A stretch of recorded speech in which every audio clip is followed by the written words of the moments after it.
So the burden of proof. If you watch the original video, there was some talk of the burden of proof in its kind of legal status within a court and whatnot. Excuse me, and some of its talk of it in its use in philosophical debates and arguments and that kind of jazz. I know nothing about law. I vaguely understand the innocent until proven guilty concept, and I'm down with that. But yeah, I understand that it's probably a good idea to have the emphasis on proving that someone is guilty of something as opposed to having someone have to prove that they are innocent of something.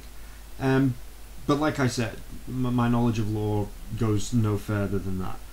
So I've used the burden of proof in an argument, debate, whatever you want to call it, in the past here on YouTube. I have many times, and I will continue to do so in the future. And the time I tend to most use it is when I see a video that makes the claim that morality, human morality, is a direct result of the teachings of the Bible.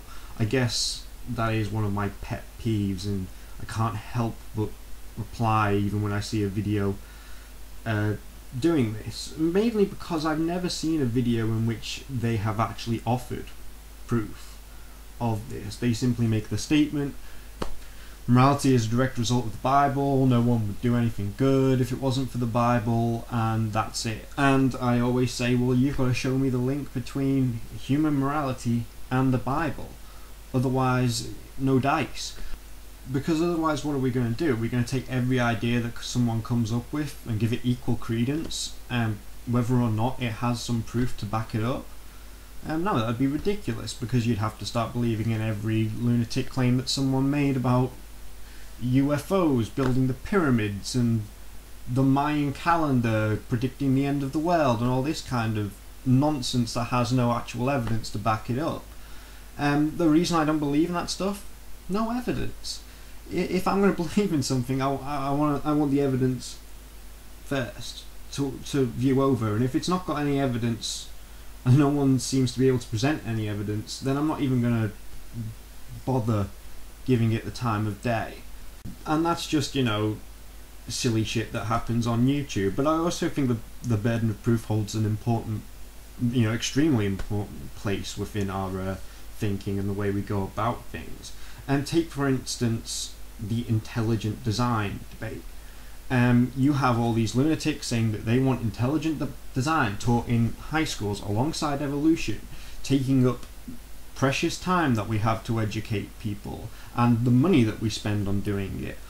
Resources would be wasted doing that, and it would be a waste of time because why? Because intelligent design is just a claim that has no proof to back it up. The minute they can present some proof, well then scientists can do what they did with evolution. They can examine that proof, they can analyze it, they can attempt to disprove it, because that's what science does. Someone makes the claim, they present their evidence, everyone else tries to disprove it. If they cannot disprove it, if the claim holds up, it's science.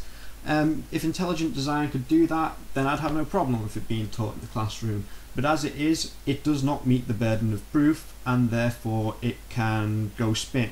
I think it is in that regard that the burden of proof, has its importance.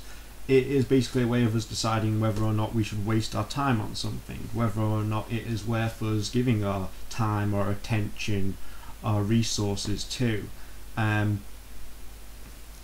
we need to do that, because otherwise, like I said, we'd be spending our time examining every idea that someone crops up with, and that'd be a disaster.